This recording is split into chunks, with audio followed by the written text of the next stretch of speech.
Francis Ngannou and Ciryl Gane. Really, really early prediction.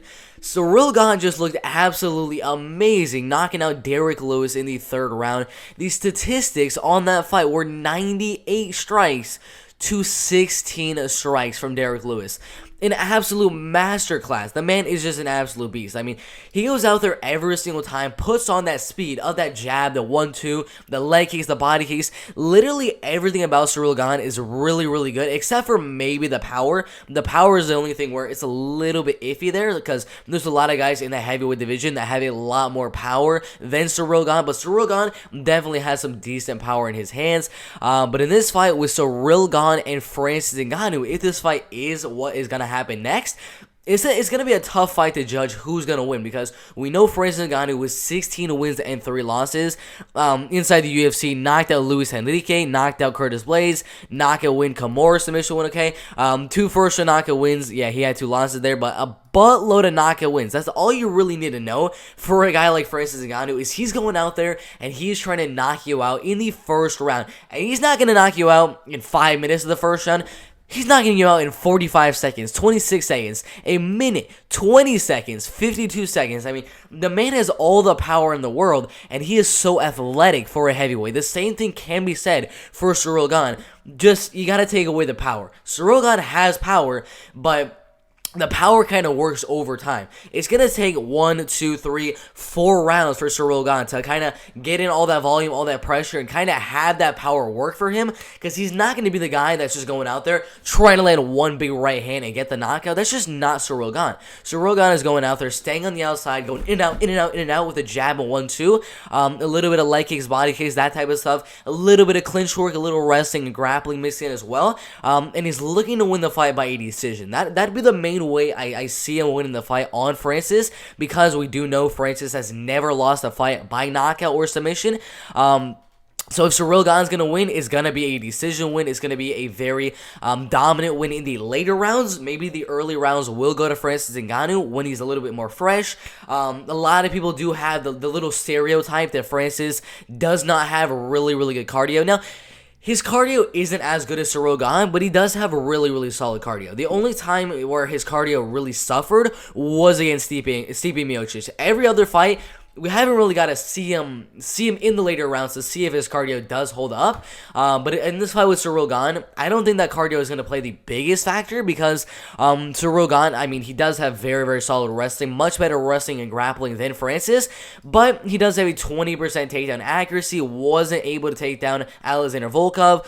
He was able to take down Jairzinho, but not really with too much control time in the fight, so I really doubt we're going to see any wrestling or grappling or any control from Ciryl Gane in the grappling and wrestling game. So overall, I do think this is going to be a technical striking fight from Ciryl Gane. Francis is going to put up a high guard, try to defend all those fast snapping punches from Ciryl Gane from the outside with a jab and 1-2. And Francis needs to go out there. He needs to be on the front foot. And he just needs to stalk Ciryl Gane. He just needs to stalk him for 5 straight rounds. And eventually, in that 5 straight rounds, he needs to land that big right hand and get the knockout. Ciryl Gane just needs to stay away from that right hand and not get knocked out. That is why it's such an even fight. That is why the betting odds have it as a 50-50 fight. -110 and -110. That's exactly where it should be because of how close it is. Ciryl Gane, in my opinion, I think he has a really good shot of winning. I think he has a super, super good shot of winning. 10 wins, 0 losses. I'm going to go with Ciryl Gane right here. I do think Ciryl Gane is going to be the faster striker. Yeah, he's going to be a little bit less in the reach department than Francis Ngannou, but I do think Ciryl Gane has the speed to stay away from the power of Francis. That's the thing. He has the speed to stay away from the power. He has the movement to stay away from the power. He's going to go out there, stay at range, go in the inside, kick at range, and 1-2, 1-2. Get in that jab over and over and over again, and stay in the outside to a decision win. I think Francis will win the first round. Maybe he'll win the second round, but after that, I mean, Ciryl Gane just lands a lot more volume. 5.37 strikes landed every single minute. Francis, 2.54 strikes per minute, but if one of those strikes lands, Francis Ngannou will be the champion and will knock out Ciryl Gane, but I'm going to go Ciryl Gane by a very, very good 49-46 decision. I'm going to give one round to Francis Ngannou. I think Francis might go out there and hurt Ciryl Gane, but with Ciryl Gane's clinch and wrestling game, if he does end up getting hurt, he can definitely pull on that wrestling and grappling and just clinch up and kind of knock out the cobwebs for a little bit and get right back into the game. But I don't know. Francis can definitely land that one shot, but I'm gonna go with Ciryl Gane right here. I'm sorry. I know a lot of people out there know that Francis Ngannou has that one punch power. He's gonna have the reach advantage as well. He's gonna have that power advantage.